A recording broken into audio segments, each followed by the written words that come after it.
70-80 ವಯಸ್ಸಿನ ಮಕ್ಕಳೆಲ್ಲ ನೀವು ಮೊಮ್ಮಕ್ಕಳಿಗೆ ಮರಿ ಮಕ್ಕಳಿಗೆ ಈ ಪುಸ್ತಕವನ್ನು ಕೊಂಡು ಒಯ್ದು ನೀಡಬಹುದು. ಅವರು ಓದ್ತಾರೆ ಅನ್ನೋದು ಸ್ವಲ್ಪ ನನಗೆ ಈಗ ಯಾಕೆಂದರೆ ಎಲ್ಲ ರೈಮ್ಸಿನ ಯುಗ ಇದೆ. ನಾವು ಕನ್ನಡ ರಾಜ್ಯೋತ್ಸವ ಆಚರಿಸ್ತಾ ಇದ್ದೀವಿ, ಆದರೂ ಈಗ ಮಕ್ಕಳು ಹುಟ್ಟಿದಾಗ ನಾವು ಇಂಗ್ಲೀಷ್ ರೈಮ್ಸ್ ನಾವು ಹಾಕುವಂಥ ಒಂದು ಸ್ಥಿತಿಗೆ ಬಂದಿದ್ದೀವಿ. ಅದಕ್ಕೆ ನಾನು ಹೇಳಿದೆ 70-80 ಈ ವಯಸ್ಸಿನ ಮಕ್ಕಳಾದರೂ ಮತ್ತೆ ನೀವು ಮತ್ತೆ ಇದನ್ನು ಓದಿದರೆ ನಿಮ್ಮ ಬಾಲ್ಯಕಾಲಕ್ಕೆ ನೀವು ಹೋಗ್ತೀರಾ. ಅದಕ್ಕಿಂತ ಸಂತೋಷದ ವಿಷಯ ಇನ್ನೊಂದಿಲ್ಲ ಅಂತ ನಾನು ಅನ್ಕೋತೀನಿ. ಮತ್ತು ಇನ್ನೊಂದು ವಿಷಯ, ಇವತ್ತು ವಿ ಹೊಂಬಳ ಅವರು, ನಾವು ದುರ್ಗದಲ್ಲಿದ್ದಾಗ ಅವರು ಇಲ್ಲಿ ಗ್ರಂಥಪಾಲಕರಾಗಿದ್ದರು. ಸುಮಾರು 22 ವರ್ಷದ ಹಿಂದೆ ನಾನು ಅವರನ್ನು ನೋಡಿದ್ದು. ಅವರು ಇದ್ದಕ್ಕಿದ್ದಂಗೆ ಫೋನ್ ಮಾಡಿದಾಗ ತುಂಬ ಆಶ್ಚರ್ಯ ಆಯಿತು. ಅದನ್ನ ನನಗೆ ಹೆಸರು ನೆನಪಿತ್ತು. ನಾನು ತಕ್ಷಣ ಹೇಳಿದೆ ನಾನು ಬರ್ತೀನಿ ಅಂತ ಹೇಳಿ. ಒಂದು ವಿಶ್ವಾಸದ, ಆ ಪ್ರೀತಿ ಮತ್ತು ವಿಶ್ವಾಸದ ಕಾರಣಕ್ಕೆ ನಾನು ಇಲ್ಲಿ ಬಂದಿರೋದು. ಇನ್ನು ಕುಕ್ಕುಂದ ಅವರ ಪದ್ಯಗಳನ್ನು ಅವರು ನನಗಿಂತ ಒಂದು 5-6 ವರ್ಷ ಚಿಕ್ಕವರು ಇರ್ಬೋದು. ಅವರ ಕಾಲದ ಯಾವಾಗಿಂದ ಅವ್ರ ಪದ್ಯ ಬರ್ತಿದ್ದಾರೋ ಅದನ್ನೆಲ್ಲ ನಾನು ಓದ್ತಾ ಬಂದಿದ್ದೀನಿ. ಪದ್ಯ ಆಗಿದ್ದರೆ ಮಕ್ಕಳ ಪದ್ಯ ಆಗಲಿ ದೊಡ್ಡವ್ರ ಪದ್ಯ ಆಗಲಿ ನಾನು ಓದ್ತಾನೆ ಬಂದಿದ್ದೀನಿ. ಹಾಗಾಗಿ ಅವರ ಹೆಸರು ನನಗೆ ಸುಪರಿಚಿತ. ಒಬ್ಬ ಕವಿ ಇನ್ನೊಬ್ಬ ಕವಿಗೆ ಇನ್ನೇನು ಮಾಡ್ಬೋದು, ಹಾಜರಿರೋದೇ ಒಂದು ದೊಡ್ಡ ಗೌರವ ಅಷ್ಟೇ. ಅವರೊಂದು ಸಂತೋಷದ ಸಮಾರಂಭ. ಮತ್ತು ಇದೊಂದು ಖಾಸಗಿ ಪ್ರಶಸ್ತಿ, ಇದಕ್ಕೆ ಒಂದು ಬಾಳ್ಗಿ ವಶೀಲಿ ಲಾಭಿ ಯಾವುದೂ ಇರಲ್ಲ, ಆಯಿತಾ. ಇದೊಂದು ಸರ್ಕಾರಿ ಪ್ರಶಸ್ತಿ ಅಲ್ಲ, ಪ್ರೀತಿ ವಿಶ್ವಾಸದಿಂದ ಕೊಟ್ಟಿರುವಂಥದ್ದು. ಹಾಗಾಗಿ ನನಗೆ ಇಲ್ಲಿ ಹಾಜರಿರೋದಕ್ಕೆ ತುಂಬ ಸಂತೋಷ ಆಗ್ತಾ ಇದೆ. ಹೊಂಬಳವರಿಗೆ ನಾನು ಹುಟ್ಟುಹಬ್ಬದ ಶುಭಾಶಯ ಹೇಳ್ತೇನೆ. ಆಮೇಲೆ ಪ್ರಶಸ್ತಿ ಪುರಸ್ಕೃತ ಕುಂದ ಅವ್ರಿಗೂ ಶುಭಾಶಯ ಹೇಳ್ತಾ ಒಂದೆರಡು ಮಾತುಗಳನ್ನು ನಿಮ್ಮಲ್ಲಿ ಹಂಚಿಕೊಳ್ಳಿಕ್ಕೆ ನಾನು ಇಷ್ಟಪಡ್ತೇನೆ. ಈಗ ನಾವೆಲ್ಲ ಆಟ ಆಡಿ ಬೆಳೆದವರು, ಆಡಿ ನಲಿದವ್ರು ನಾವು. ಆದರೆ ಈಗ ನೋಡಿ ನಲಿಯೋ ಯುಗ. ಈಗ ಮಿಕ್ಕಿ ಮೌಸ್ ನೋಡ್ತಾರೆ, ಟಾಮ್ ಅಂಡ್ ಜೆರ್ರಿ ನೋಡ್ತಾರೆ, ಟಿ ವಿ ನೋಡ್ತಾರೆ, ಮೊಬೈಲ್ ನೋಡ್ತಾರೆ. ಆ ಥರದ ಒಂದು ಪ್ರಪಂಚ ಇದೆ. ಕಾಲ ತುಂಬ ಬದಲಾಗಿದೆ. ನಾನು ಮೊದಲೇ ಹೇಳಿದ್ರೆ ಎಲ್ಲ 70-80 ಮಕ್ಕಳು ಇಲ್ಲಿ ಇದ್ದೀರಾ ಅಂತ. ನೋಡಿ, ಹೊಂಬಳವರು 80 ವರ್ಷದಲ್ಲಿ ಬಂದು ಈಗ ಪ್ರವೇಶ ಮಾಡಿದ್ದಾರೆ 80 ಕುಕ್ಕುಂದ ಅವರ ಪದ್ಯಗಳಲ್ಲಿ ಎಲ್ಲ ಶಿಶುಪ್ರಾಸಗಳು 5, 6, 7, 8, 10 ವಯಸ್ಸಿನ ಮಕ್ಕಳು ಅಲ್ಲಿದ್ದಾರೆ. 80 ಈ ವಯಸ್ಸು ಮತ್ತು ಈ 10 ವಯಸ್ಸು, ಇದನ್ನು ಹೇಗೆ ಜೋಡಿಸೋದು ಅಂತ ನಾನು ಯೋಚನೆ ಮಾಡ್ತಾ ಇದ್ದೀನಿ.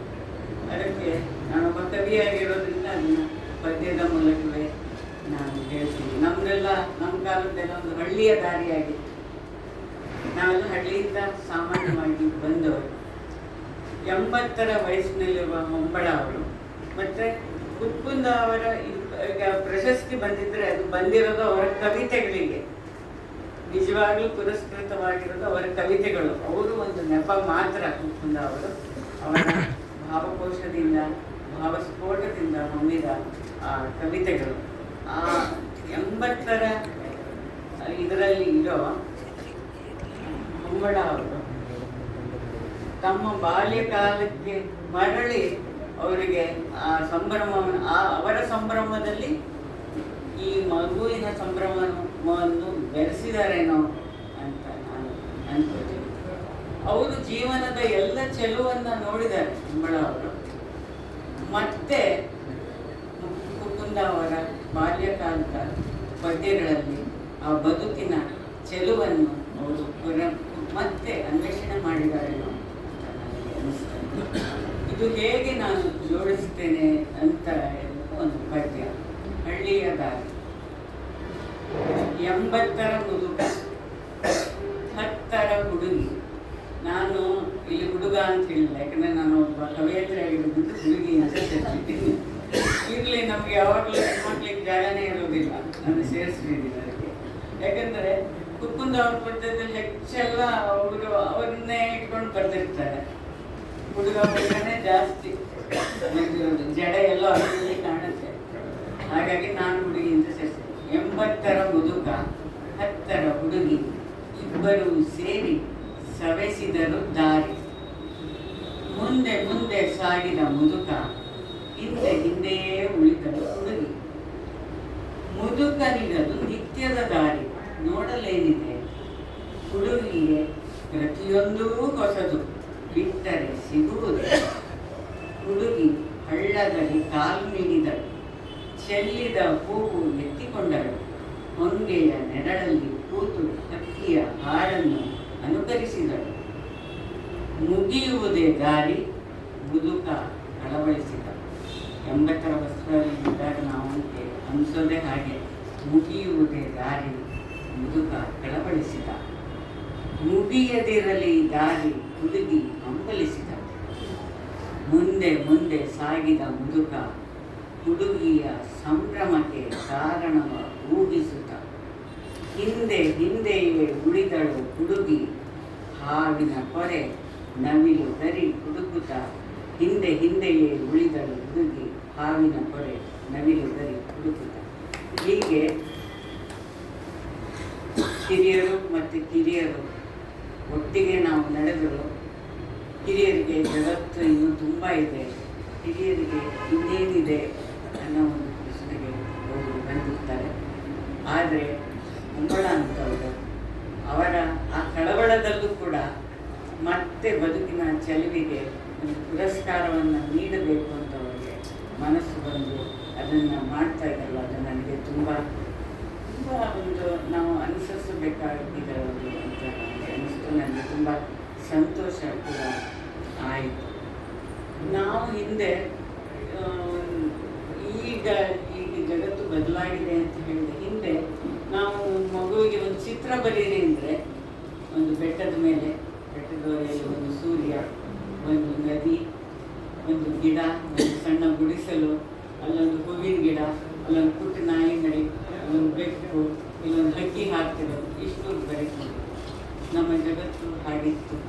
ಆದರೆ ಇವತ್ತು ಮಗುವಿಗೆ ನಾವು ಹೇಳಿದರೆ ಏನಾದರೂ ಒಂದು ಅದು ಹೂವಿನ ಚಿತ್ರ ಬರೀಲಿಕ್ಕೆ ಸಾಧ್ಯವೇ ಇಲ್ಲ. ಅದು JCB ಯಂತ್ರ ತಂದು JCB ಯಂತ್ರದ ಚಿತ್ರ ಬರೀಬೋದು. ಯಾಕಂದರೆ ಎಲ್ಲ ಕಾಂಕ್ರೀಟ್ ಕಾಡುಗಳು, ಇಲ್ಲ ಮನೆ ರಿಪೇರಿ ನಡೀತಾ ಇರುತ್ತೆ, ಇಲ್ಲ ರಸ್ತೆ ರಿಪೇರಿ ನಡೀತಾ ಇರುತ್ತೆ, ಎಲ್ಲೆಲ್ಲೂ ಧೂಳು, ಅದು ಹೆಚ್ಚುವರಿ JCB ಚಿತ್ರ ಅಂಥ ಒಂದು ನಾವು ಎಲ್ಲವನ್ನು ಮಗುವಿನ ತಪ್ಪು ಅದರಲ್ಲಿ ಏನೇನೂ ಇಲ್ಲ. ಅದಕ್ಕೆಲ್ಲ ಹೊಣೆಗಾರರು ನಾವಾಗಿರಲು ತಲ್ಲರಿಸದಿರೋ ಕಡಿಯ ತಾಳು ಎಲ್ಲದಕ್ಕೂ ನಾವೇ ಹೊಣೆಗಾರರಾಗಿದ್ದೀವಿ. ಬದುಕಿನ ಚೆಲುವನ್ನೇ ನಾವು ಫಸ್ಟ್ ಬಿಟ್ಟಿದ್ದೀವಿ. ಯಾಕೆ ಹೀಗೆ ಆಯಿತು ಅಂತ ನನಗೆ ತುಂಬ ಕಳವಳ ಆಗ್ತಾ ಇರ್ತದೆ. ಯಾಕೆಂದರೆ ನಮ್ಮಲ್ಲಿ ಒಂದು ಹಿರಿಯರ ಕಾವ್ಯ ಪರಂಪರೆ ಇದೆ, ಮಕ್ಕಳ ಸಾಹಿತ್ಯದ್ದು. ಬಂಜೆಯವರ ಕವಿತೆ ಇದೆ, ಕುವೆಂಪು ಅವರ ಕವಿತೆ ಇದೆ, ಆಮೇಲೆ ಗೋವಿನ ಹಾಡು ಇದೆ. ಇವತ್ತಿಗೂ ನಾವು ಅದನ್ನು ನಾವು ಮರ್ತೇ ಇಲ್ಲ. ಅದು ನಮ್ಮ ನಾಲಿಗೆ ಮೇಲೆ ಇದ್ದೇ ಇದೆ. ನಾಗರ ಹಾವೆ ಹಾವಳು ಹೂವೆ ಬಾಗಿಲ ಬಿಲದಲ್ಲಿ ನಿನ್ನೆಯ ತಾವೆ ಕೈಗಳ ಮುದುವೆ ಹಾಲನ್ನಿ ಬಾ ಬಾ ಬಾ ಬಾ ಬಾ ಬಾ ಹೀಗೆಲ್ಲ ನಾವು ಹಾಡ್ದವರು. ಬರಿಮೈ ತಣ್ಣಗೆ ಮನದಲ್ಲಿ ಬಿಸಿಲಿಗೆ ಎರಡೆಳೆ ನಾಲಗೆ ಇದ್ದರೂ ಸುಮ್ಮನೆ ಎರಗುವ ನಿನಗೆ ಈಗಲೇ ಹೊರಗೆ ಕೋ ಕೋ ಕೋ ಕೋ ಕೋ ಇವೆಲ್ಲ ನಮ್ಮ ಕಿವಿಯನ್ನು ತುಂಬಿದ್ದು. ಬಾಲ್ಯದಲ್ಲಿ ನಮ್ಮ ನಾಲಿಗೆ ಚೆನ್ನಾಗಿ ಹೊರಗಾಡೋದಕ್ಕೆ ಇವೆಲ್ಲ ನಮಗೆ ಅಗತ್ಯವಾಗಿ ನಮಗೆ ಅವು ದೊರಕಿದ್ವು.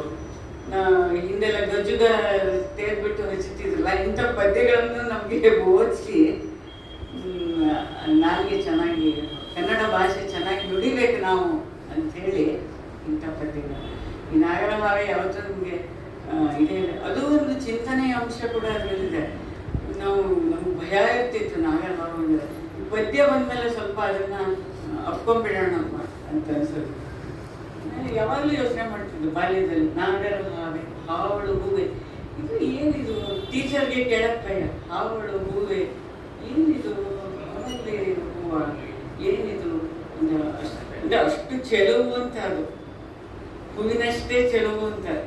ಸರ್ಪ ಯಾವಾಗಲೂ ಅಷ್ಟೊಂದು ಚಂದ ಅಲ್ವಾ, ಅದಕ್ಕೆ ಅದರ ಹೆಡೆಮಣಿ ಬೇರೆ ಇದೆ ಅಂತ ಅದಕ್ಕೆ ಅವಾಗೆಲ್ಲ ಹೇಳ್ತಿದ್ರಲ್ಲ. ಹಾಗಾಗಿ ಒಂದು ಸೂಕ್ಷ್ಮವಾದ ಮನಸ್ಸಿಗೆ, ಮಕ್ಕಳ ಮನಸ್ಸು ತುಂಬ ಸೂಕ್ಷ್ಮ ಅಂದರೆ ಅಷ್ಟು ಸೂಕ್ಷ್ಮವಾಗಿರುತ್ತೆ. ಈಗಿನ ಮಕ್ಕಳು ಅಷ್ಟೇ, ಆಗಿನ ಮಕ್ಕಳು ಅಷ್ಟೇ, ಎಲ್ಲರೂ ಒಂದೇ. ಇವತ್ತು ಅಷ್ಟೇ ಮಕ್ಕಳ ಮನಸ್ಸು ಸೂಕ್ಷ್ಮವಾಗಿ ಇರ್ತದೆ. ನಾವು ಮಕ್ಕಳ ಪದ್ಯ ಬರೆಯೋದಿರ್ಬೋದು ಅಥವಾ ಅದರಿಗೆ ಏನಾದರೂ ಹೇಳೋದಿರ್ಬೋದು, ನಾವು ತುಂಬ ಹುಷಾರಾಗಿರ್ತೇವೆ. ಎಷ್ಟು ಸೂಕ್ಷ್ಮವಾಗಿ ಗಮನಿಸ್ತಾರೆ ಅಂದರೆ, ಗಣಪತಿ ಚಿತ್ರ ಅದು ಇದು ಎಲ್ಲ ಬಂದಾಗ ನಮಗೆ ಹೌದು ಎಲ್ಲ ಹೀಗೆ ನಾವು ಮಕ್ಕಳು ಆ ಕೆಳಗೆ ಒಂದು ಇಲಿ ಇರ್ತಿತ್ತು, ಅದ್ರ ಕೈಲಿ ಒಂದು ಉಂಡೆ ಇರ್ತಿತ್ತು. ನಮಗೆಲ್ಲ ನೋಡಿದ್ರೆ ಖುಷಿಯಾಗೋದು ಆ ಇಲಿ ಕೈಯಲ್ಲಿ ಒಂದು ಉಂಡೆ ಇದೆ ಅಂತ. ಬೇರೆದು ದೇವರು ಅದು ಇದು ಕೈ ಮುಗಿತಾ ಇದ್ರೆ ನಮ್ಮ ಗಮನವೆಲ್ಲ ಆ ಇಲಿ, ಪುಟ್ಟ ಇಲಿ, ಅದರ ಕೈಲಿರೋ ಒಂದು ಉಂಡೆ ಇದೆ ಇದು ಅಂದರೆ ಮಕ್ಕಳು ಅಷ್ಟು ಸೂಕ್ಷ್ಮವಾಗಿ ಗಮನಿಸ್ತಾರೆ. ಮತ್ತು ಅದೊಂದು ನಂಬಿಕೆಯ ಪ್ರಪಂಚ. ನೀವು ಏನು ಬೇಕಾದರೂ ಹೇಳಿ ಅದನ್ನು ನಂಬೋ ಸ್ಥಿತಿಯಲ್ಲಿ ಇರ್ತದೆ. ನಂಬಿಕೆಯ ಪ್ರಪಂಚ ಅಂದಾಗ ಒಂದು ಉದಾಹರಣೆ ಕೂಡ ಹೇಳ್ಬೋದು. ಬಾಲ್ಯದಲ್ಲಿ ನಮಗೆ ಚಂದಮಾಮ ಕಥೆ ಎಲ್ಲ ಪುಸ್ತಕ ಸಿಗ್ತಿತ್ತು. ಚಂದಮಾಮ ನಾವು ಓದ್ತಾ ಇದ್ವಿ. ಅದರಲ್ಲಿ ಒಂದು ಸತಿ ತಕ್ಷಕನ ಕಥೆ ಬಂದಿತ್ತು. ಹಾವು ಅವನು ಪರೀಕ್ಷಿತ ಅಲ್ಲಿ ಎಲ್ಲೋ ಎಲ್ಲ ಕೋಟೆ ಕಟ್ಕೊಂಡು ಅದರಲ್ಲಿ ನೀರು ಹಾಕ್ಕೊಂಡು ಎಲ್ಲ ಮಾಡಿ ಕೂತಿದ್ರು. ಒಂದು ಹಣ್ಣು ಅವನು ತೆಗೆಸಿದ್ರೆ ಆ ಹಣ್ಣಿಂದನೇ ಹುಳ ಹೊರಗೆ ಬಂದು ಅದು ತಕ್ಷಕನಾಗಿ ಅವನ ಹೋಗುತ್ತೆ. ಯಾಕಂದ್ರೆ ಅವನು ಕರ್ಪರ್ಯಜ್ಞ ಮಾಡಿರ್ತಾರೆ ಪರೀಕ್ಷಿತ.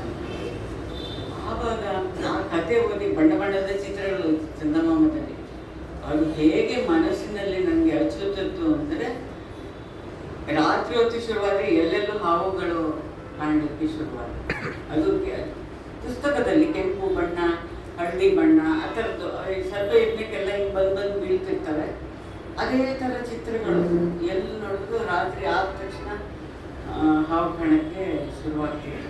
ಅವು ಏನು ಮಾಡ್ತಿರ್ಲಿಲ್ಲ, ಸುಮ್ಮನೆ ಹಿಂಗೆ ನೋಡ್ತಿದ್ವು, ಸುಮ್ಮನೆ ಹೆಡೆ ಎತ್ಕೊಂಡು ಹಿಂಗೆ.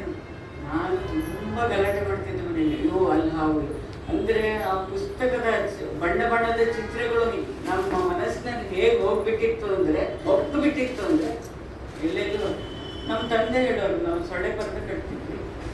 ನಾನು ಸೊಳ್ಳೆ ಪರ್ದೆ ಒಳಗೆ ಕೂರಿಸಿದ್ರೆ ಹೊರಗಡೆ ಹಿಂಗೆ ಹಿಂಗೆ ಹಾವು, ಅವರು ಇಲ್ಲಿಲ್ಲ ಬಾ ಹೊರಗೆ ಬಾ ಅಂತ ಹೇಳಿದ್ರೆ ಒಳಗಡೆ ಕೂತಾನೆ. ಆಮೇಲೆ ಹಿಂಗೆ ಆ ಸರ್ಪ ಯಜ್ಞದಲ್ಲಿ ಬರುತ್ತಲ್ಲ ಹಿಂಗೆ ಅಂದರೆ ಅದು ನಿಜ ಅಂತಾನೆ ನಾನು ನಂಬಿಟ್ಟಿದ್ದೀನಿ. ಅದು ಆಮೇಲೆ ಸಣ್ಣಗೆ ತಲೆ ಕೂದಲು ಹಿಂಗೆ ಕಡೆ ನೋಡು, ಅಲ್ಲೆಲ್ಲ ಸಣ್ಣ ಸಣ್ಣಗೆ ಅಷ್ಟು ತಲೆ ಕೆಡಿಸ್ಬಿಟ್ಟೆ ನಮ್ಮ ತಂದೆ ತಾಯಿಗೆ. ಆಮೇಲೆ ಅವರು ಏನು ಮಾಡೋದು, ಹೆಂಗೆ ಆಯಿತು ಇದನ್ನೋದು ನಾನು ಏನೂ ಹೇಳಿಲ್ಲ, ನಾನು ಓದಿದ್ದೀನಿ ಅಂತ ಹೇಳಿದ್ದೀನಿ. ನಾನು ಚಂದಮಾಮ ನನಗೆ ಸಿಕ್ಕಿದೆ ಅಷ್ಟೇ, ಯಾರಿಗೂ ಹೇಳಿಲ್ಲ. ಹಾಗೆ ಯಾಕೆ ಇವಳಿಗೆ ಈಗ ಆಮೇಲೆ ಯಾರ್ಯಾರೋ ಈ ಜೋಯಿಸ್ರು ಅವರು ಅವರಿಗೆಲ್ಲ ಕೇಳಿಸಿದ್ರು, ಯಾಕೆ ಹಿಂಗೆ ಅವ್ರು ಹೇಳ್ತಾರಲ್ಲ, ಕೆಲವು ಶಾಸ್ತ್ರ ಹೇಳ್ತಾರೆ. ಅದು ಯಾವುದೂ ಅಲ್ಲ, ಓದಿರೋದು ಚಂದಮಾಮದ ಫಲ. ಆಮೇಲೆ ಏನು ಮಾಡಿದ್ರು, ಪಕ್ಕದಲ್ಲಿ ಒಬ್ಬರು ಭಾಗೀರಥಮ್ಮ ಅಂತ ಇದ್ದರು. ಅವ್ರು ಸ್ವಲ್ಪ ಪೂಜೆ ಪುರಸ್ಕಾರ ಅಲ್ಲಿ ಕರ್ಕೊಂಡು ಹೋದ್ರು. ಅವರು ಒಂದೇ ಒಂದು ಮಾತು ನನಗೆ ತಲೆ ಮೇಲೆ ಕೈ ಇಟ್ಬಿಟ್ಟು ಒಳ್ಳೆ ಮಾತನಾಡಿದ್ರು. ಒಂದು ಕಲ್ಲು ಸಕ್ಕರೆ ಕೊಟ್ಟರು, ನೋಡು ನಿನಗೆ ನಾಳೆಯಿಂದ ಹಾವು ಕಾಣಿಸಲ್ಲ. ಇಷ್ಟು ಇದಾಯಿತು ಅಂದರೆ ಮಾರನೇ ದಿವಸದಿಂದ ನನಗೆ ಹಾವು ಕಾಣಿಸ್ತದೆ. ಒಂದು ವಾರ ನಾನು ಪಡೆದು ಏನೆಲ್ಲ ಮಾಡಿದ್ದಾರೆ, ಡಾಕ್ಟರ್ ಹತ್ರ ಕರ್ಕೊಂಡು ಹೋಗಿದ್ದಾರೆ. ಆಮೇಲೆ ಗೊತ್ತಾಯಿತು, ಎಷ್ಟೋ ದಿವಸ ಆದಮೇಲೆ ಚಂದಮಾಮ ನೋಡ್ತಾ ನಮ್ಗೆ ಬರುತ್ತೆ ತಕ್ಷಕ. ಅಂದರೆ ಮಕ್ಕಳ ಮನಸ್ಸು ಅಷ್ಟು ಸೂಕ್ಷ್ಮ ಆಗಿರುತ್ತೆ. ನಾವು ಅಯ್ಯೋ ಮಕ್ಕಳಿಗೆ ಏನು ತಿಳಿಯುತ್ತೆ ಅಂತ ಮೊದಲ ಪ್ರಶ್ನೆ. ಮಕ್ಕಳಿಗೆ ಇಡೀ ಜಗತ್ತು ತಿಳಿಯುತ್ತದೆ ಅವರ ಕಣ್ಣುಗಳಿಂದ. ಆಮೇಲೆ ಅವು ಫ್ರೆಶ್ ಆಗಿರ್ತವೆ, ಕಣ್ಣು, ಕಿವಿ, ನಾಲಿಗೆ ಎಲ್ಲವೂ ಅವರಿಗೆ ತುಂಬ ಶಾರ್ಪ್ ಇರುತ್ತೆ. ಅವರಿಗೆಲ್ಲವನ್ನು ಗ್ರಹಿಸ್ತಾರೆ. ಅಷ್ಟೇ ಅಲ್ಲ, ಒಂದು ನಂಬಿಕೆಯ ಪ್ರಪಂಚ, ನಂಬಿಕೆ ಅದರಲ್ಲಿ ಇರುತ್ತೆ. ನೀವು ಏನು ಹೇಳ್ತಿರೋ ಬಾಲ್ಯದಲ್ಲಿ ಅದನ್ನು ಅವರು ನಂಬಿಕೋತಾರೆ. ಯಾರಿಗೆ ಬಾಲ್ಯದಲ್ಲಿ ಒಳ್ಳೆಯ ಒಂದು ಶಿಕ್ಷಣ ಸಿಗುತ್ತೆ ಕೊನೆ ತನಕ ಬರೆಯೋದು. ಶಾಲೆಯಲ್ಲಿ ಟೀಚರ್ ಹೇಳಿದ್ದೇ ವೇದವಾಕ್ಯ, ಮನೆಯಲ್ಲಿ ಇಂಥವು ಯಾರು ತಂದೆ ತಾಯಿಗಳು ಮನೆಯಲ್ಲಿ ತಂದೆ ತಾಯಿಯವರು ಸುಳ್ಳು ಹೇಳ್ತಾ ಇರ್ತಾರೆ, ಮಗುವಿಗೆ ಸತ್ಯವಂತ ನಾನು ಅಂತ ಹೇಳ್ತಾರೆ.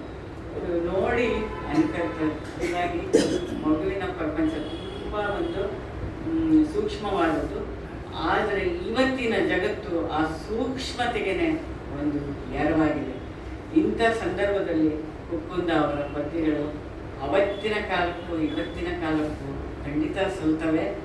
ಮತ್ತೆ ನಮ್ಮ ಮಕ್ಕಳು ಅದಕ್ಕೆ ಬರಬೇಕು, ವಾಪಸ್ ಬರಬೇಕು ಅಂತ ನನ್ನ ಆಸೆ.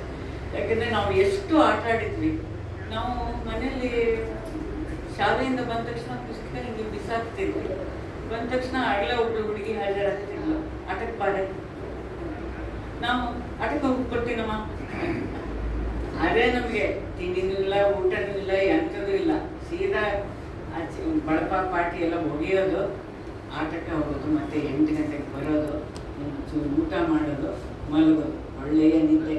ಮತ್ತೆ ನಮಗೆ ಶುರುವಾಗೋದು ಬೆಳಗ್ಗೆ ಆಟ ಆಡೋದಕ್ಕೆ ಹುಟ್ಟಿದ್ದೀವೇನೋ ಅಂತ. ಬೆಳಗ್ಗೆ ಎದ್ದು ಆ ಗಿಡದಲ್ಲಿ ಯಾವ ಹುಟ್ಟಿದೆ, ಆ ಇದರಲ್ಲಿ ಹಕ್ಕಿ ಮೊಟ್ಟೆ ಇಟ್ಟಿತ್ತಲ್ಲ ಅದೇನಾಯಿತು, ಈ ಕಂಬಳಿ ಹುಳಿ ಇರುತ್ತಲ್ಲ ಇದೇನಾಯಿತು, ಇಂಥವೇ ನಮ್ಮ ಕಾನ್ಸೆಪ್ಟ್. ನಾವು ಬಾಲ್ಯದಲ್ಲಿ ಅಂದ್ಕೊಂಡಿದ್ದು ನಾವು ಆಟ ಆಡೋಕ್ಕೆ ಹುಟ್ಟಿದ್ದೀವೇನೋ ಅಂತ ಎಷ್ಟೋ ದಿವಸ ಅನಿಸ್ತಿತ್ತು. ಒಂದು 5ನೇ ತನಕ ಪುಸ್ತಕ ಎಲ್ಲ ಓದಬೇಕು ಅಂದರೆ ಶಿಕ್ಷೆ ಅನ್ನಿಸ್ತಿತ್ತು. ನಾವು ಆಟ ಆಡೋಕ್ಕೆ ಹುಟ್ಟಿರೋದು ಈ ಜಗತ್ತಿನಲ್ಲಿ ಅನ್ನೋಂಗೆ ನಾವು ಆಟವನ್ನು ಆಡಿದ್ವಿ. ಆದರೆ ಇವತ್ತು ಎಂಥ ಪರಿಸ್ಥಿತಿ ಇದೆ ಅಂದರೆ, ನಾನು ಗಮನಿಸ್ತಾ ಇರ್ತೀನಿ, ಮನೆ ಮುಂದೆ ಸಂಜೆ ಕೂತಿರ್ತೀನಲ್ಲ, ಮಕ್ಕಳನ್ನ ಕರ್ಕೊಂಡು ಹೋಗ್ತಾ ಇರ್ತಾರೆ. ಮಗು, ಅಮ್ಮ ನಾನು ನಿಮಗೆ ರಿಕ್ವೆಸ್ಟ್ ಮಾಡ್ತೀನಿ, ನನಗೆ ಇವತ್ತು ಆಟಕ್ಕೆ ಬಿಡ್ತೀಯಾ ಅಂತ. ಭಾಷೆಯನ್ನು ಎಷ್ಟು ಬದಲಾಗಿದೆ ನೋಡಿ. ನಾವು ಯಾವತ್ತೂ ಅಂತ ಕೇಳ್ತಿಲ್ಲ, ಅಮ್ಮ ಇವತ್ತು ಒಂದು ದಿವಸ ರಿಕ್ವೆಸ್ಟ್ ಮಾಡ್ತೀನಿ, ನನಗೆ ಇವತ್ತು ಆಟಕ್ಕೆ ಬಿಡು. ಅಯ್ಯೋ ಇಲ್ಲ ಕಣಪ್ಪ, ಹೋಮ್ವರ್ಕ್ ಮಾಡಬೇಕು, ನಿಮಗೆ ಟ್ಯೂಷನ್ಗೆ ಹೋಗಬೇಕು, ತಾಯಿ ಹಿಂಗೆ ಹೇಳ್ಕೊಂಡು ಕರ್ಕೊಂಡು ಒಂದು ಆಟ ಆಡೋಕ್ಕೆ ಒಂದು ಪರ್ಮಿಷನ್ ಕೇಳೋವಂಥ ಒಂದು ಪರಿಸ್ಥಿತಿ ಇದ್ದೀವಿ. ನಮ್ಮ ಮನೇಲಿ ತುಂಬ ಬೆಕ್ಕುಗಳಿವೆ. ಅವು ಮಕ್ಕಳು ಒಂದು ಕ್ಷಣ ಹೀಗೆ ನಿಲ್ತಾರೆ, ಕೆಲವು ಸತಿ ಒಳಗೆ ಬರೋದು ಉಂಟು. ಆಂಟಿ ಬೆಕ್ಕಿನ ಮನೆ ತೋರಿಸಿ ಅಂತ. ಆಮೇಲೆ ನಾನು ಸಾಕಬೇಕು ಅಂತಿದ್ದೀನಿ ಅಂತ ನಾ ಹೇಳೋದು, ಇಲ್ಲಪ್ಪ ಮನೆಯಲ್ಲಿ ಪರ್ಮಿಷನ್ ತಗೊಂಬ, ಆಮೇಲೆ ನಿಮ್ಮ ತಂದೆ ತಾಯಿನ ಕರ್ಕೊಂಬ ಅಂತ ಹೇಳ್ತೀನಿ. ಅವ್ರು ಬರ್ತಾರೆ, ಬಂದುಬಿಟ್ಟು ಅಯ್ಯೋ ಇವನೇನು ಸಾಕದೆ, ಇವಳನ್ನು ಸಾಕದೆ ಕಷ್ಟ ಆಗಿದೆ, ಬೆಕ್ಕನ್ನು ಬೇರೆ ಸಾಕದ ಅಂತ ಹೇಳಿ ಬೇಡಪ್ಪ. ಆಮೇಲೆ ನಾನು ಗಾಂಧಿಗಿರಿ ಅಂತ ಸಣ್ಣ ಪುಸ್ತಕ ಇಟ್ಟಿದ್ದೆ, ಪುಸ್ತಕದ ಅಂಗಡಿ ಇಟ್ಟಿದ್ದೆ, ಮಕ್ಕಳ ಪುಸ್ತಕಗಳನ್ನು ತುಂಬ ಇಟ್ಟಿದ್ದೆ. ಮಕ್ಕಳನ್ನ ಕರ್ಕೊಂಡ್ಬರೋರು, ಅಲ್ಲಿ ಎಲ್ಲ ಪುಸ್ತಕ ಎಲ್ಲ ನೋಡಿ, ಅಲ್ಲಿ ಕೈಮಗ್ಗದ ವಸ್ತುಗಳನ್ನು ಇಟ್ಟಿದ್ದೆ. ಎಲ್ಲ ನೋಡೋರು, ಹೆಣ್ಮಕ್ಳು ಬಂದು ಅವ್ರ ತಂದೆ ತಾಯಿಗೆಲ್ಲ ಬಂದು ನೋಡೋರು, ಅದನ್ನು ಪರ್ಚೇಸ್ ಮಾಡೋರು. ಮಗು ಒಂದು ಪುಸ್ತಕ ಕೇಳಿದ್ರೆ, ಅಯ್ಯೋ ನೀ ಪಾಠದ ಪುಸ್ತಕ ಓದಿದ್ರೇ ಸಾಕಾಗಿದೆ ಬಾ. ನನಗೆ ಏನು ಹಿರಿಯರು ಹಿಂಗೆ ಆಗಿದಾರಲ್ಲ ಅಂತ ನಾನು ಆಮೇಲೆ ಒಂದು ಪುಸ್ತಕ ತೆಗೆದು, ನೀವು ದುಡ್ಡು ಕೊಡೋದು ಬೇಡ ಅಂಥೇಳಿ ಆ ಮಗುಗೆ ನಾನು ಕೊಡ್ತಾಯಿದ್ದೆ. ನನ್ನ ಉದ್ದೇಶವೇ ಬೇರೆ ಆಗಿತ್ತು. ಇವರು 100-120 ರೂಪಾಯಿ ಕೊಟ್ಟು ಪರ್ಸು ಅದು ಇದು ಎಲ್ಲ ತಗೋತಾರೆ, ಕೈಮಗ್ಗದ ಬಟ್ಟೆನೂ ತಗೋತಾರೆ, ಟವಲ್ಲು ತಗೋತಾರೆ. ಆದರೆ ಅದೊಂದು 20-25 ರೂಪಾಯಿ ಪುಸ್ತಕ ಇದ್ರೆ, ಅಯ್ಯೋ ನೀವು ಓದೋದು ಚಿಕ್ಕಲ್ಲ ಹಿಂಗಿದ್ರೆ ಹೇಗೆ ಆಗುತ್ತೆ ಅನ್ನೋದು ಪ್ರಶ್ನೆ. ನಾವು ನಮ್ಮ ಮಕ್ಕಳು ಬೇರೆ ಥರ, ಅಂದರೆ ಈಗ ದೇಹ ಪೋಷಣೆಗೆ ನಾವು ಭಾರಿ ಕೊಡ್ತಾ ಇದ್ದೀವಿ. ಎಲ್ಲ ಮಕ್ಕಳ ದೇಹ ಪೋಷಣೆಗೆ ಅವ್ರಿಗೆ ಬೇಕಾದ ತಿನ್ನಿಸ್ತೇವೆ, ಬೇಕಾದ ಬಟ್ಟೆ ಹಾಕ್ತೇವೆ, ಎಲ್ಲ ಮಾಡ್ತೀವಿ ನಾವು. ಆದರೆ ಅವ್ರಿಗೂ ಒಂದು ತಲೆ ಇದೆ, ಅವ್ರಿಗೂ ಒಂದು ಕಲ್ಪನೆ ಇದೆ, ಒಂದು ಅವ್ರ ಕಲ್ಪನಾ ಪ್ರಪಂಚ ಇದೆ ಅನ್ನೋದು ಬಿಟ್ಬಿಟ್ವಿ. ಪಾನಿಪುರಿ ಇರುತ್ತೆ, ಅದು ಇದು ಎಲ್ಲ ಮಕ್ಕಳು ತಿಂದು ಬೆಳಗಿನ ಜಾವನೇ ಬಂದು ಲೇಸ್ ಅಂತೆ, ಕುರ್ಕುರೆ ಅಂತೆ, ಚಾಕ್ಲೇಟ್ ಅಂತೆ ಎಲ್ಲ. ಏನಪ್ಪ ನೀನು ಬೆಳಗ್ಗೆ ತಿಂಡಿ ತಿನ್ನಲ್ವ ಅಂದರೆ ಇದೇ ತಿಂಡಿ ಅಂತ ಕುತೂಹಲದಿಂದ ಕೇಳೋದಂತೆ. ನಾನು 100 ರೂಪಾಯಿ ಕೊಡ್ತಾರೆ ಮಕ್ಕಳ ಕೈಗೆ. ನೀವು ಗಮನಿಸುತ್ತಾರೆ, ನಿಮಗೆ ಗೊತ್ತಾಗುತ್ತೆ. ಎಲ್ಲರ ಮನೆಯಲ್ಲೂ ಹೀಗೆ ಇರ್ಬೋದು, ಆದರೆ ಬಹುತೇಕ ಮನೆಯಲ್ಲಿ ಈ ಥರ ಇದೆ. ಕೇಳಿದ ಬಟ್ಟೆ ಕೊಡಿಸ್ತಾರೆ, ಕೇಳಿದ ಆಟಿಕೆ ಕೊಡಿಸ್ತಾರೆ, ಎಲ್ಲ ಕೊಡ್ತಾರೆ, ಆದರೆ ಅವರು ಹೊರಗಡೆ ಹೋಗಬಾರ್ದು. ಅದು ಕಾರಣ ಹೊರಗಡೆ ಬರೀ ವಾಹನಗಳು, ಎಲ್ಲಿ ಆಟದ ಬಯಲೇ ಇಲ್ಲ ನಮ್ಮ ಕಾಲದಲ್ಲಿ. ಅಂದರೆ ಆದರೆ ಆ ಮಕ್ಕಳಿಗೆ ಎಷ್ಟು ವಂಚನೆ ಆಗಿದೆ ಅಂತ ನನಗನ್ನಿಸ್ತದೆ. ಯಾಕಂದರೆ ಕುಕ್ಕುಂದ ಅವರ ಪದ್ಯಗಳನ್ನು ನಾನು ಓದ್ತಾ ಇದ್ದಾಗ ಎಲ್ಲ ಅವರೇ ಬರ್ತಿದ್ವು. ನಾನು ತುಂಬ ಎಂಜಾಯ್ ಮಾಡ್ಕೊಂಡು ಒಂದು ವಾರದಿಂದ ಅವರ ಪದ್ಯಗಳನ್ನು ಓದಿ ನನ್ನ ಬಾಲ್ಯಕಾಲಕ್ಕೆ ಹೋಗಿ ಎಷ್ಟು ಬದಲಾವಣೆ ಆಗಿದೆ ಏನಪ್ಪ ಈ ಕಾಲ ಅಂದ್ಕೊಂಡು ಮತ್ತೆ ಮತ್ತೆ ಅಂದ್ಕೊಂಡೆ. ಚೆಲುವ ಚಂದಿರ ಅಂತ ಅವ್ರ ಫಸ್ಟ್ ಕಲೆಕ್ಷನ್ ತುಂಬ ಚೆನ್ನಾಗಿದೆ. ಚೆಲುವ ಯಾವಾಗಲೂ first collection is the best collection. ಚಂದಿರ ಅಂತೀವಿ ಪಾಪ, ಕಾಂಕ್ರೀಟ್ ಕಟ್ಟಡ ನಾವು ಚಂದ್ರನೇ ಕಾಣೋದಿಲ್ಲ, ಎಲ್ಲಿ ಚಂದಿರ ಚೆಲುವ ಅಂತ ತೋರಿಸೋದು. ಅಮ್ಮ ಆಗಲೇ ಸಂಜೆ 7 ಗಂಟೆಗೆ ಹಿಂಗೆ ಮುಖ ಎಲ್ಲ ಹಿಂಗೆ ಮಾಡ್ಕೊಂಡು ಮನೆ ಇನ್ನು ನಗು ಅಮ್ಮ ಅಂತ ಇವರು ಪದ್ಯ ಬರೆದಿದ್ದಾರೆ. ಎಲ್ಲಿ ಅವರಿಗೆ ಆತಂಕ ಕಾಡಲ್ಲಿ ಮಗನ ಟ್ಯೂಷನ್ ಕಳಿಸ್ಬೇಕು, ಅವ್ರಿಗೆ ಹಾಲು ಕೊಡಿಸ್ಬೇಕು, ಎಷ್ಟು ಆತಂಕದಲ್ಲಿ ಮನೆಗೆ ಬರ್ತಾರೆ ಅವರು.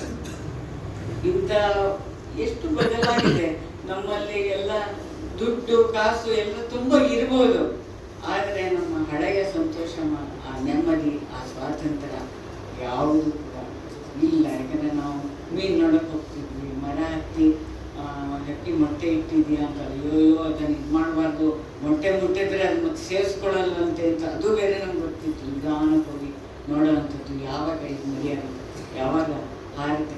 ನಾವೆಲ್ಲ ಕೂಡ ಮರಿ ವಿಜ್ಞಾನಿಗಳಾಗ್ಬಿಟ್ಟಿದ್ವಿ ಎಲ್ಲ. ಇದರ ಮೇಲೆ ಎಲ್ಲ ಪ್ರತಿಯೊಂದು ಇದರಲ್ಲೂ ಅಷ್ಟೇ. ಅಲ್ಲಿ ಕೆರೆಯೊಳಗೆ ಹಾವು ಹರಿದೋಗುತ್ತಂತೆ, ಕೆರೆಯೊಳಗೆ ಮೀನು ಇರುತ್ತಂತೆ. ಇದನ್ನೆಲ್ಲ ನಾವು ಕಣ್ಣಾರೆ ಈಗ ಪುಸ್ತಕದಲ್ಲಿ ನೋಡ್ಬೋದು ಅಥವಾ ಟಿ ವಿನಲ್ಲಿ ನೋಡ್ಬೋದು, ಮೊಬೈಲ್ನಲ್ಲಿ ನೋಡ್ಬೋದು. ಆದರೆ ನಾವು ನಮ್ಮ ಕಣ್ಣಾರೆ ಆ ವಿದ್ಯಮಾನಗಳನ್ನು ನಾವು ನೋಡಿ ನಮ್ಮ ಬದುಕನ್ನು ಕಟ್ಕೊಂಡು ನಮ್ಮ ಮಕ್ಕಳಿಗೆ ಎಷ್ಟು ವಂಚನೆ ಆಗಿದೆ ಅಂತ ನನಗೆ ಅನ್ನಿಸ್ತಾ ಇದೆ. ಮುಕುಂದ ಅವ್ರದ್ದು ತುಂಬ ಚೆನ್ನಾಗಿರೋ ಪದ್ಯಗಳು ಇವೆ, ನೀವು ಅದನ್ನು ಓದಿ ಆನಂದಿಸ್ಬೇಕು. ಆದರೆ ಮಕ್ಕಳು ಈಗ ಅವ್ರಿಗೆ ಕನ್ನಡವೇ ಬರೋದಿಲ್ಲಲ್ಲ, ನೀವೇ ಓದಿ ಹೇಳ್ಬೇಕಾಗುತ್ತೆ. ನೀವು 9 ಮತ್ತು ನೀವೇ ಹೇಳ್ಬೋದು, ಕನ್ನಡ ಅವ್ರಿಗೆ ಬರೋದಿಲ್ಲ. ಅವ್ರಿಗೆ ರ್ಯಾಂಕ್ಸ್ ಗೊತ್ತವ್ರೆ, ಬುದ್ಧಿ ದೊಡ್ಡರು ಅಂತ ಹೇಳಲ್ಲ, ನಮಗಿಂತ 100 ಪಾಲು ಬುದ್ಧಿವಂತರಾಗ್ಬಿಟ್ಟಿದ್ದಾರೆ ಅವರು. ಅವ್ರ ಮಕ್ಕಳಾಗೆ ಉಳಿದಿಲ್ಲ, ದೊಡ್ಡವರು ಬೇಗ ಆಗ್ಬಿಟ್ಟಿದ್ದಾರೆ. ತಂದೆ ತಾಯಿಗಳ ಆಸೆನೂ ಅಷ್ಟೇ, ಬೇಗ ದೊಡ್ಡ ಕೆಲಸ, ಅವರ ಜೊತೆ ಕೂಡ ಇರಬಾರ್ದು. ಅವ್ರು ದೂರ ಎಲ್ಲ ದೊಡ್ಡ ಊರಿಗೆ ಹೋಗಬೇಕು. ಹಳ್ಳಿಲಿದ್ದರೆ ಅವ್ನು ದಿಲ್ಲಿಗೆ ಹೋಗ್ಬೇಕು, ದಿಲ್ಲಿ ಅವನು ಅಮೇರಿಕಾಗೆ ಹೋಗ್ಬೇಕು, ಹಂಗೆ ಅಷ್ಟು ದೂರ ಆಗಬೇಕು, ಅಲ್ಲೇನೋ ಇದೆ ಅಂತ ಹಂಗೆ ಅನ್ನಿಸ್ತಾ ಇರ್ಬೇಕಾದ್ರೆ ಇಲ್ಲಿ ಮುಕುಂದ ಅವರು ನನ್ನೂರು ಅಂತ ಒಂದು ಪದ್ಯ ಬರ್ತಾರೆ. ನನಗೆ ಎಷ್ಟು ಚೆನ್ನಾಗಿ ಅನ್ನಿಸ್ತಿತ್ತು. ನನ್ನೂರು ಅಂತಂದಾಗ ಎಲ್ಲಿದೆ ಈ ನನ್ನೂರು ಅಂತ ನಾನು ಕೇಳ್ಕೊಂಡೆ. ನಮ್ಮ ಕಾಲದಲ್ಲಿ ಇತ್ತು ನನ್ನೂರು, ದೂರದ ಬೆಟ್ಟದ ಘಟ್ಟದ ಮರೆಯಲ್ಲಿ ಇರುವುದು ನನ್ನೂರು, ಕವಿಗಳ ಕಲಿಗಳ ಸಂತರ ಶರಣರ ಕಲೆಗಳ ತವರು, ಆಗಸದೆತ್ತರ ಹೂಗಿಡ ಬಳ್ಳಿಯು ಕಬ್ಬಿದ ನಂದನವು, ಘಮಘಮ ಗಂಧದ ಪರಿಮಳ ಸುಸುವ ಚಂದದ ಹೂಬನ, ಚುಮು ಚುಮು ನಸುಕಿಗೆ ಬೆಳ್ಳಿಯು ಮೂಡಲು ಕಾಗಿನೆ ತೀರದಲ್ಲಿ, ಸಡ್ಡದ ಸಿರಿಯೇ ಭೂಮಿಗೆ ಇಳಿಯುವುದು ರಸಿಕರ ಕಂಗಳ, ಮೂಡಣ ದಿಕ್ಕಿಗೆ ಸೂರ್ಯನು ಉದಯಿಸಿ ಗಿರಿಗಳ ಎಡೆಯಲ್ಲಿ, ಕಾಗದ ಲೇಖನಿ ಕುಣಿಯುವುದು ನಮ್ಮಯ ಕವಿಗಳ ಕೈಯಲ್ಲಿ, ಹಗಲಿರುಳೆನ್ನದೆ ದುಡಿಯುವ ರೈತರು ಬೇಸರ ಇನಿತಿಲ್ಲ, ನನ್ನಯ ಹೆಮ್ಮೆಯ ನೆಮ್ಮದಿ ಊರಿಗೆ ಸಾಟಿ ಬೇರಿಲ್ಲ. ಎಲ್ಲಿದೆ ನಾವೆಲ್ಲ ನಮ್ಮೂರು ಹಿಂಗೆ ಇತ್ತು, ಬಹುಶಃ ಹಂಗೆ ಇದ್ದಿದ್ದಕ್ಕೆ ನನಗೆ ಅದು ಕನೆಕ್ಟ್ ಆಗಿದೆ. ಇವತ್ತು ನನಗೆ ಓದಿದಾಗಲೂ ನನಗೆ ನನ್ನ ಶಿವಮೊಗ್ಗ ಹೆಂಗಿತ್ತು ಅಂತ ಅನಿಸ್ತಿತ್ತು. ಎಷ್ಟು ನಮ್ಮ ಮನಸ್ಸು ಹೆಂಗಿರುತ್ತೆ ಅಂದರೆ, ನಮ್ಮ ಮನೆಯಲ್ಲಿ ಒಂದು ಎದುರಿಗೆ ರಾಗಿ ಗುಡ್ಡ ಇತ್ತು, ಅಲ್ಲಿ ಕಾಮನ ಬಿಲ್ಲು ಮೂಡ್ತಾ ಇತ್ತು. ನಾನು ನಮ್ಮ ಅಜ್ಜಿ ಕೇಳ್ತಿದ್ದೆ, ಅಲ್ಲಿ ಹೋಗಿ ನಾವು ಅದನ್ನು ಹಿಡಿಬಹುದಾ ಅಂತ. ತುಂಬ ದೂರ ಇದೆ ಅಂದರೆ ಮಗುವಿನ ಮನಸ್ಸು ಹೆಂಗೆ, ಎಲ್ಲ ಮಕ್ಕಳಿಗೂ ಹಂಗೆ ಅನಿಸ್ತದೆ. ಅಷ್ಟೊಂದು ಬಣ್ಣ ಇದೆ, ಅದನ್ನು ಮುಟ್ಟಬಹುದಾ, ಅಲ್ಲಿಗೆ ಹೋಗಿ ನಡ್ಕೊಂಡು ಹೋಗ್ಬೋದಾ. ಆಮೇಲೆ ಹಿಂಗೆ ಹೇಳ್ತೀವಿ, ಒಂದೇ ಚಂದ್ರ ಯಾಕೆ ಇನ್ನೊಂದು 10 ಚಂದ್ರ ಇರ್ಬೋದು, ಚೆನ್ನಾಗಿರುತ್ತೆ. ಅಲ್ಲಿ ಒಂದಿಲ್ದಿದ್ದಾಗ ಇನ್ನೊಂದು ಇರ್ತವೆ. ಮಕ್ಕಳ ಕಲ್ಪನಾ ಪ್ರಪಂಚ ಬೇರೆಯೇ ಆಗಿರುತ್ತೆ. ಆಗಲೇ ನಮಗೆ ಎಷ್ಟೊಂದು ಪದ್ಯಗಳು ಬಾಯ್ಪಾಠ ಆಗಿದ್ವು. ರತ್ತೋ ರತ್ತೋ ರಾಯನ ಮದುವೆ, ಬಿತ್ತೋ ಬಿತ್ತೋ ಬೀಳು, ಹಿಂಗೆಲ್ಲ. ಇನ್ನೊಂದು ಎಂಥದ್ದು ವಿಮಲ ಸುಂಟಿ ನಾಸಿಮೆ ನಾಸಿಮೆ ಅಂತ ಆಡ್ಕೊಳ್ಳೋದು, ಎಳೆಯೋದು, ಕಣ್ಣ ಮುಚ್ಚಲೆ ಆಟ ಆಡೋದು, ಲಗೋರಿ ಆಟ ಆಡೋದು, ಬೆಳೆ ಆಟ ಆಡೋದು, ಒಂದು 100 ಆಟ ನಾವು ಆಡ್ತಾ ಬೇರೆ ಬೇರೆ ಋತುಗಳಿಗೆ ಬೇರೆ ಬೇರೆ ಆಟಗಳನ್ನು ಆಡ್ತಾ ಇದ್ವಿ. ಆ ಆಟದ ಪ್ರಪಂಚ ಎಲ್ಲಿಗೆ ಹೋಯಿತು ಈಗಲೂ ಮಕ್ಕಳು ಅಲ್ಲಿ ಎದುರುಗಡೆ ಪಾರ್ಕ್ ಇದೆ, ಈಗಲೂ ಮಕ್ಕಳು 4 ಗಂಟೆ ಆದರೆ ಓಡಿ ಬರ್ತಾರೆ. ಒಂದು 2 ಗಂಟೆ ಆದಮೇಲೆ ತಂದೆ ತಾಯಿಗಳು ಎಳಿತಾ ಇರ್ತಾರೆ, ಅಳ್ತಾ ಇರ್ತಾರೆ. ನಾನು ಸುಮ್ಮನೆ ಪಾಪ ಬಿಡ್ಲಿ, ಅಯ್ಯೋ ಹೋಮ್ವರ್ಕ್ ಮಾಡಬೇಕು ಅಂತ ಹೇಳ್ತಾರೆ. ಅವ್ರದ್ದು ನಿಜನೇ ಹೋಮ್ವರ್ಕ್ ಮಾಡಬೇಕು, ಟ್ಯೂಷನ್ಗೆ ಹೋಗಬೇಕು. ಅವರು ಅಳ್ತಾ ಇರೋದು, ಇವರು ಎಳಿತಾ ಇರೋದು. ಅಂದರೆ ಮಕ್ಕಳು ಖಂಡಿತ ಬದಲಾಗಿಲ್ಲ. ಜಗತ್ತು ತುಂಬ ಒಂದು ಮಾರುಕಟ್ಟೆ ಆಗುತ್ತೆ, ಎಲ್ಲ ಒಂದು ಬಿಸ್ನೆಸ್ ಆಗಿದೆ.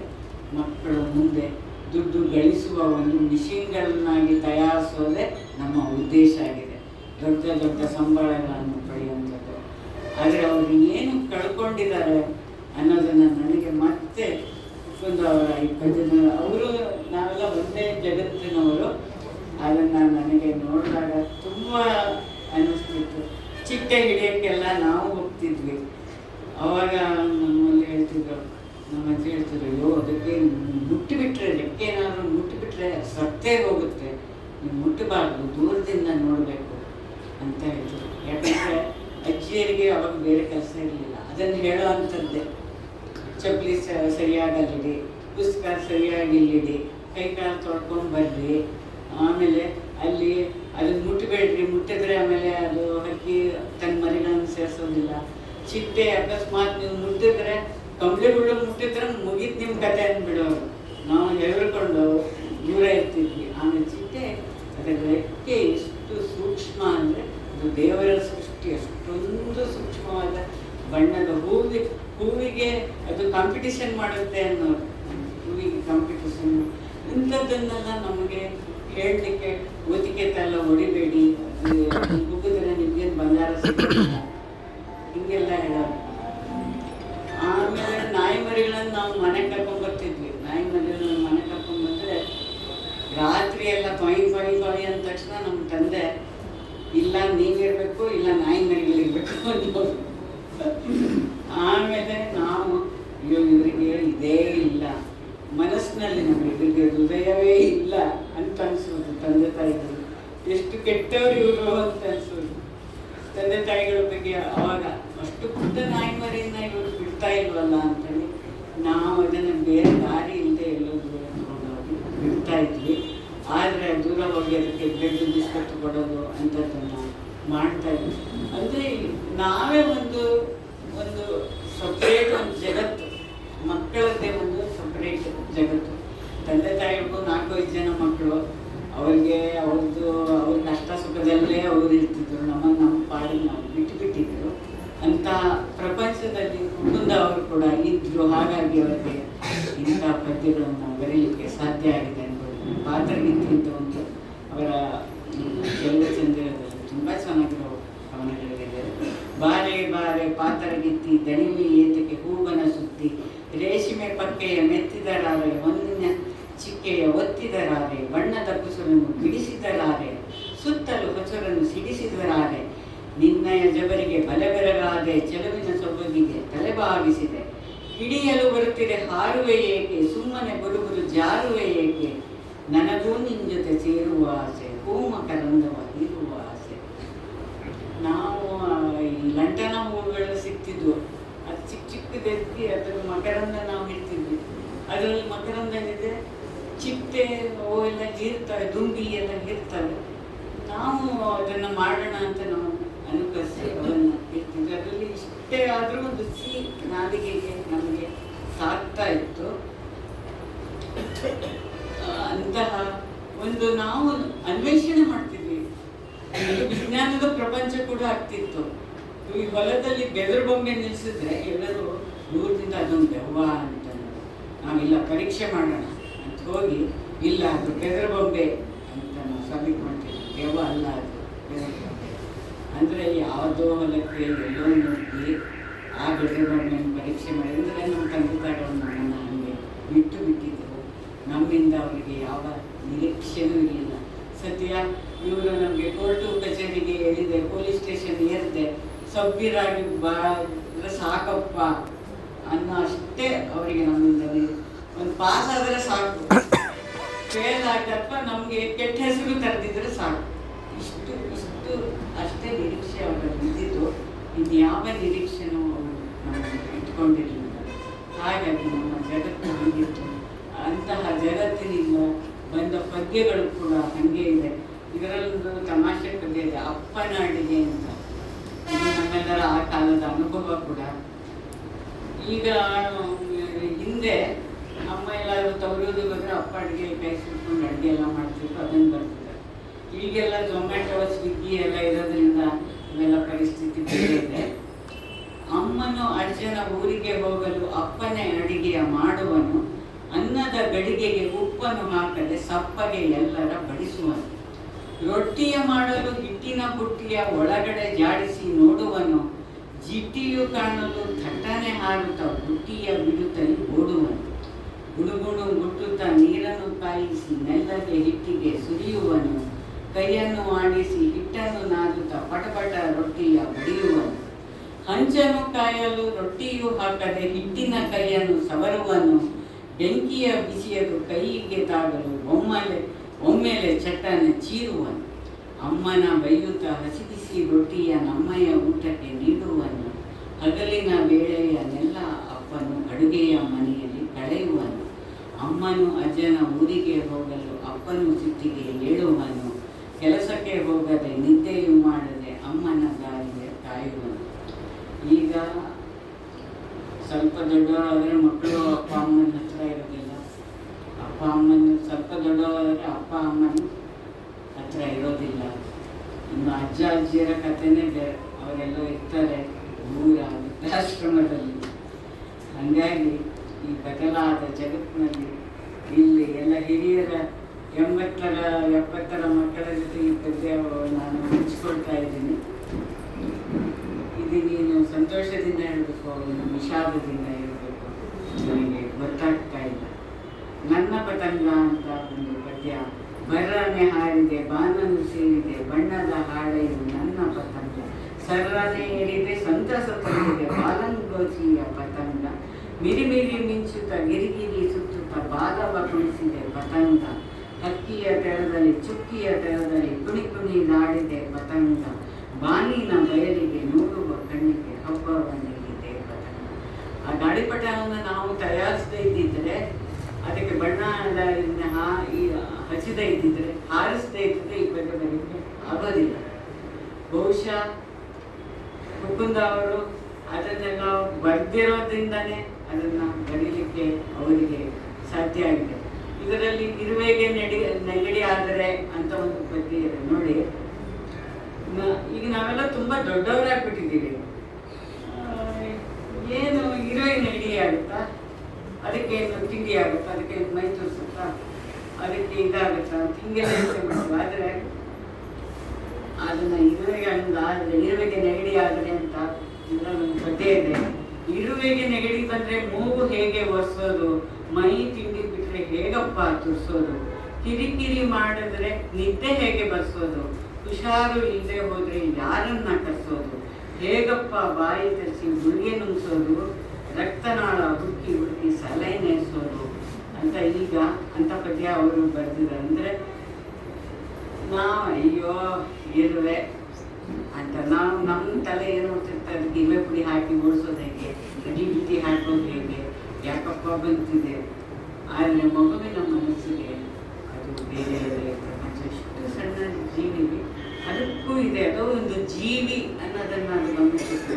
ನನಗೇನಾಗುತ್ತೋ ಅದಕ್ಕೂ ಆಗುತ್ತೆ. ನಾನು ತುಂಬ ಕಡೆ ಹೋದಾಗ ಕೇಳ್ತಾ ಇರ್ತೀನಿ, ನೀವು ಮನೆಯಲ್ಲಿ ನಾಯಿ, ಬೆಕ್ಕು, ದನ, ಹಂದಿ ಏನಾದರೂ ಸಾಕಿ, ಕೋಳಿ ಏನನ್ನಾದರೂ ಸಾಕಬೇಕು. ಮಗುಗೆ ನಾವೆಲ್ಲವನ್ನು ನೀಡ್ತೀವಿ, ನಾವು ಆರೈಕೆ ಮಾಡ್ತೀವಿ. ಆದರೆ ಮಗು ಬೇರೆ ಹೇಗೆ ಆರೈಕೆ ಮಾಡ್ಬೋದು, ಹೇಗೆ ಆರೈಕೆ ಮಾಡಬೇಕು ಅನ್ನೋದನ್ನು ನಾವು ಹೇಳ್ಕೊಡೋದಿಲ್ಲ. ಆದರೆ ಒಂದು ನಾಯಿ, ಬೆಕ್ಕು ಇದರದು ಅದ್ರ ಕೇರ್ ತಗೊಳ್ತೀವಿ. ನಾನು ಹೇಳ್ತೀನಿ, ನೀವು ನಿಮ್ಮ ಮಕ್ಕಳಿಗೆ ನಾಯಿ, ಬೆಕ್ಕು ಅವು ಇವು ತಂದುಕೊಟ್ರೆ ನೀವು ವೃದ್ಧಾಶ್ರಮಕ್ಕೆ ಹೋಗೋ ಅಗತ್ಯ ಬಿಡಲ್ಲ ಅಂತ. ಯಾಕೆಂದರೆ ಕೇರಿಂಗ್, ಇನ್ನೊಂದು ಜೀವಿಯನ್ನು ಆರೈಕೆ ಮಾಡೋದು ಹೇಗೆ, ಅದನ್ನು ಪ್ರೀತಿಸೋದು ಹೇಗೆ ಅನ್ನೋದನ್ನು ಮಗು ಬಾಲ್ಯದಲ್ಲೇ ಕಲಿಯುತ್ತೆ. ಅದು ಜವಾಬ್ದಾರಿ ಕಲಿಯುತ್ತೆ. ನಾಯಿ ವಾಕಿಂಗ್ ಕರ್ಕೊಂಡು ನಿನ್ನ ಜವಾಬ್ದಾರಿ, ಬೆಕ್ಕಿಗೆ ಹಾಲು ಹಾಕೋದು ನಿನ್ನ ಜವಾಬ್ದಾರಿ, ಇನ್ನು ಕ್ಯಾಟ್ ಫುಡ್ ಹಾಕೋದು ನಿಮ್ಮ ಜವಾಬ್ದಾರಿ ಅಂತ ನಾವು ಈ ಥರ ದನ, ಪುಟ್ಟ ದನ, ಅದರ ಮುಗ್ಧ ಮುಖ, ಅದು ಆಟ ಆಡೋದು, ಅದು ಹಾಲು ಕುಡಿಯೋದು, ಇವೆಲ್ಲ ದನದ ಹಾಲಿರೋದು ಕರುಗೆ ನಾವೆಲ್ಲ ಕಟ್ಟುತ್ತಾ ಇರ್ತೀವಿ. ಆದರೆ ಮಗು ಕೇಳುತ್ತೆ, ಅದೆಲ್ಲ ಕಟ್ಟೋದ್ರೆ ಅದಕ್ಕೆ ಹಾಲು ಎಲ್ಲಿ, ಅದು ಎಷ್ಟು ಚೆನ್ನಾಗಿ ಪ್ರಶ್ನೆ ಕೇಳುತ್ತೆ. ಅದು ಇಡೀ ಜೀವ ಜಗತ್ತನ್ನ ಅದಕ್ಕೆ ಅರಿಲಿಕ್ಕೆ ಸಾಧ್ಯತೆ ಆಗತ್ತೆ ಮಗುವಿಗೆ. ಇಡೀ ಜಗತ್ತಿನಲ್ಲಿ ನಾವು ಇದ್ದೀವಿ.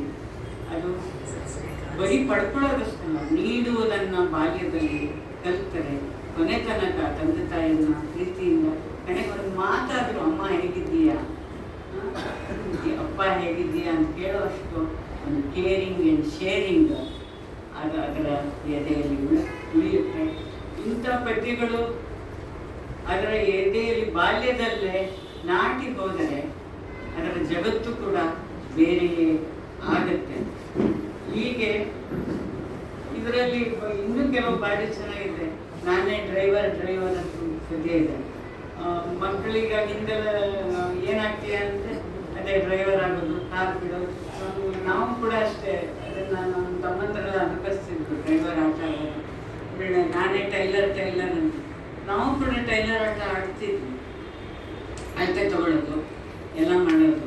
ಒಂದು ಹಳೆಯದು ಯಾರೋ ಬಿಸಾಕಿದ್ರೆ ಇಂಚ್ಪಟ್ಟಿ ಶಿಕ್ಷೆ ತಗೊಂಡು ಅಳತೆ ತಗೊಳ್ಳೋದು. ನಾನು ತಂಗಿ ನಮಗೆ ಅಳತೆ ತಗೊಂಡೆ, ಟೈಲರ್ ಆಟ ಆಡೋದು. ಅವಳು ನಾನು ನಿಂಗೆ ಸ್ಕರ್ಟ್ ಹೊಲಿತೀನಿ, ಇಲ್ಲ ನನಗೆ ಉದ್ದ ಲಂಗನೇ ಬೇಕು ಅಂತ ಆಟ ಅದು. ಆಮೇಲೆ ನನಗೆ ಜರಿ ಲಂಗ ಬೇಕು. ಪಾಪ ಅವಳು ಚಿಕ್ಕವಳು, ನಿಜವಾಗ್ಲೂ ನಾನು ಟೈಲರ್ ಅಂತ ಅನ್ಕೊಂಡ್ಬಿಟ್ಟಿಲ್ಲ. ಹೆಂಗಿರುತ್ತೆ ಪ್ರಪಂಚ ಅಂದರೆ, ಡಾಕ್ಟರ್ ಆಟ ಅದು ಸ್ವಲ್ಪ ಹೊತ್ತಾದ್ಮೇಲೆ ಅದು ಬೇಡ, ಡಾಕ್ಟರ್ ಆಟ ಆಡೋದು. ಡಾಕ್ಟರ್ ಆಟ ಆಡಿದ್ರೆ ನಾವು ಹಿಂಗೆ ನೋಡೋದು, ಹಿಂಗೆ ತೆಗೆದು ನೋಡೋದು, ನಾಳೆ ತೆಗಿ, ದೊಡ್ಡವ್ರು ಮಾಡ್ತಾರೆ, ಡಾಕ್ಟರ್ ಮಾಡ್ತಾರೆ. ಆಮೇಲೆ ಇಂಜೆಕ್ಷನಿಗೆ ತಗೊಂಬ ಅಂತ ಅವರು ಅಳುವನ್ನು ನಟಿಸೋದು. ಇಲ್ಲ ನಂಗೆ ಬೇಡ ಅಂತ, ಇಲ್ಲ ಏನು ಆಗಲ್ಲ, ಆರಾಮಾಗ್ತೀಯ ಅಂತ ಹೇಳೋದು. ಇಂಥ ಆಟಗಳಲ್ಲಿ ನಾವು ಆಟ ಆಡ್ತೀವಿ. ಅಂದರೆ ಜೀವನದ ಒಂದು ಭಾಗವಾಗಿ ನಾವು ಎಲ್ಲವನ್ನ ನಾವೇ ಅದರಲ್ಲಿ ಇರ್ತಾ ಇದ್ವಿ. ಪ್ರತಿಯೊಂದು ಈ ಥರ ಒಂದು ಜಗತ್ತು ನಮ್ಮಿಂದ ಕಳೆದು ಹೋಗಿದೆಯಲ್ಲಪ್ಪ ಅಂತ ಅನ್ಸುತ್ತೆ. ಇಂಥ ಜಗತ್ತನ್ನು ನಾನು ಮುಕುಂದ ಅವರ ಪದ್ಯಗಳಲ್ಲಿ ನೋಡಿದೆ. ಆದರೆ ಎಲ್ಲ ಚೆನ್ನಾಗಿದೆ, ಓಕೆ, ಎಲ್ಲ ಚಿತ್ರಗಳು ತುಂಬ ಚೆನ್ನಾಗಿದೆ. ಚಿತ್ರಗಳು ಕೂಡ ತುಂಬ ಅಗತ್ಯ, ತುಂಬ ಚೆನ್ನಾಗಿದೆ. ಅವರು ಶಿಶುಪ್ರಾಸಗಳು, ಅವರು 10 ವರ್ಷದ 12 ವರ್ಷದ ಮಕ್ಕಳಿಗೆ ಹೀಗೆ ಬರೆದಿದ್ದಾರೆ. ಅದರ ಹಿಂದಣ ನಮ್ಮ ಹಿರಿಯರ ಪದ್ಯಗಳಲ್ಲಿ ಒಂದು ಸಂದೇಶ ಕೂಡ ಇರ್ತಾ ಇತ್ತು. ಅಂತ ಒಂದು ಸಂದೇಶ ಕೂಡ ಪದ್ಯಗಳಲ್ಲಿ ಇರಬೇಕು ಅಂತ ನಾನು ಅಂದ್ಕೊಂಡಿದ್ದೀನಿ. ಮುಕುಂದ ಅವರು ಕೆಲವು ಪದ್ಯಗಳಲ್ಲಿ ಅದು ಇದೆ, ಆದರೆ ಕನ್ನಡದ ಒಳ್ಳೆಯ ಶಿಶುಗೀತೆಗಳಲ್ಲಿ ಅದು ತುಂಬ ಢಾಢಾಗಿ ಗೋಚರಿಸುತ್ತೆ. ಅದರ ಗೈಡು ಹಾಜರಿ ತುಂಬ ಚೆಲುವಾದ ರಚನೆಗಳು, ಆದರೆ ಅದರಲ್ಲಿ ಮಕ್ಕಳಿಗೆ ಅದನ್ನು ಹೇಳ್ತಾ ಅದರಲ್ಲಿ ಒಳಗೆ ಬಂದು ಸಂದೇಶ ಕೊಡಬೇಕು ಅಂಥದ್ದು ಕೆಲವು ಗೈಡು ಹಾಜರು ಆಗಿವೆ. ಅದೊಂದು ಸಣ್ಣ ಕೊರತೆ. ಅದನ್ನು ಅವರು ಮುಂದೆ ಅವರು ರಚಿಸಲಿ, ಹೆಚ್ಚು ಮಕ್ಕಳ ಪದ್ಯಗಳನ್ನು ಬೇರೆ ಬೇರೆ ಆಯಾಮ ಸಿಗಲಿ ಅಂತ ನಾವು ಹೇಳ್ತೀವಿ. ಆ ಸಂದೇಶ ಕೂಡ ಇಲ್ಲಿ ಕುವೆಂಪು ಅವರ ನನ್ನ ಮನೆ ಅಂತ, ಮನೆ ಮನೆ ನನ್ನ ಮನೆ, ಮನೆ ಮನೆ ಮುದ್ದು ಮನೆ, ಮೊದಲ ಮುಂಚೆ ಹೊಳೆದ ಮನೆ, ಮೊದಲ ಹುಡುಗು ಕೇಳಿದ ಮನೆ, ಮೊದಲ ಮಳೆಯು ಕರೆದು ಹೆಂಚೆ ಮೇಲೆ ಸದ್ದು ಹರಿದು ಮಾಡಿನಿಂದ ನೀರು ಸುರಿದು ಬೆಳಗ್ಗೆ ನಿತ್ತ ನನ್ನ ಮನೆ, ನಾನು ನುಡಿಯ ಕಲಿತ ಮನೆ, ನಾನು ನನಗೆ ಎರೆತ ಮನೆ, ಹಕ್ಕಿ ಬಳಗ ಪುಸ್ತಕ ಬೈಕು ಬೆಳಕು ಹಾಡ ಮಲೆನಾಡ ಸಕ್ಕ ಮಾಡಿ ನೆಲೆಸುತ್ತಿದ್ದ ನನ್ನ ಮನೆ. ಇದು ತಕ್ಷಣ ನಮಗೆ ಇದು ನಮ್ಮದು ಅನ್ಸೋದು. ಈ ದೊಡ್ಡದು, ಇದು 4 ಪುಟದ ಪದ್ಯ. ಇದರಲ್ಲಿ ಕೊಡುಗೆ ಎಲ್ಲ ವರ್ಗಗಳು, ಎಲ್ಲ ಜಾತಿ ಪಂಥ ಅವರು ಮೀರಿದ ಬಳಗ ಒಂದು ಸೇರುವಂಥದ್ದು. ಪಶು ಪಕ್ಷಿ ಅವರು ಎಲ್ಲ ಸೇರಿ ಇಡೀ ಜೀವ ಜಗತ್ತು ಒಂದು ಅನ್ನೋ ಸಂದೇಶ ಕೂಡ ಇದರಲ್ಲಿ ಇರುತ್ತೆ. ಇನ್ನು ಅಜ್ಜನ ಕೋಲಿದು ನನ್ನೇ ಕುದುರೆ, ಅದರಲ್ಲಿ ಕೂಡ ಹಾಗೆ ಕತ್ತೆ ಮತ್ತು ಧರ್ಮ ಅಂತ ಒಂದು ಪದ್ಯ ಬರ್ತಿತ್ತು ಸಿಗ್ಲಿಕ್ಕೆ. ಅದು ಒಂಥರ ಮಕ್ಕಳ ಪದ್ಯ ಇದ್ದಂಗೆ ಇರೋದು. ಅದು ತುಂಬ ಚೆನ್ನಾಗಿದೆ. ಹೀಗೆ ಒಂದು ಪದ್ಯದಲ್ಲಿ ಒಂದು ಒಳಗೆ ಅದರ ಆಂತರ್ಯದಲ್ಲಿ ಒಂದು ಸಂದೇಶ ಕೂಡ ಇರಬೇಕು. ಆವಾಗ ಅದು ಶಿಶುಪ್ರಾಸವನ್ನು ಮೀರಿ ಅದು ಯಾವತ್ತೂ ನಮ್ಮ ಮನಸ್ಸಿನಲ್ಲಿ ಉಳಿಯುತ್ತೆ. ಕನ್ನಡದ ಒಳ್ಳೆಯ ಶಿಶು ಗೀತೆಗಳು ಈಗಲೂ ನಮ್ಮ ನಾಲಿಗೆಯ ಮೇಲೆ ನಲಿತಾ ಇದೆ. ಕುಕ್ಕುಂದ ಅವರ ಪದ್ಯಗಳು ಕೂಡ ಹಾಗೆ ಮಕ್ಕಳ ಬಾಯಲ್ಲಿ ನಲಿಯುವ ಸೌಭಾಗ್ಯ ಪಡೆಯಲಿ ಅಂತ ಹಾರೈಸ್ತಾ ನನ್ನ ಮಾತು ಮುಗಿಸ್ತೇನೆ. ನಮಸ್ಕಾರ.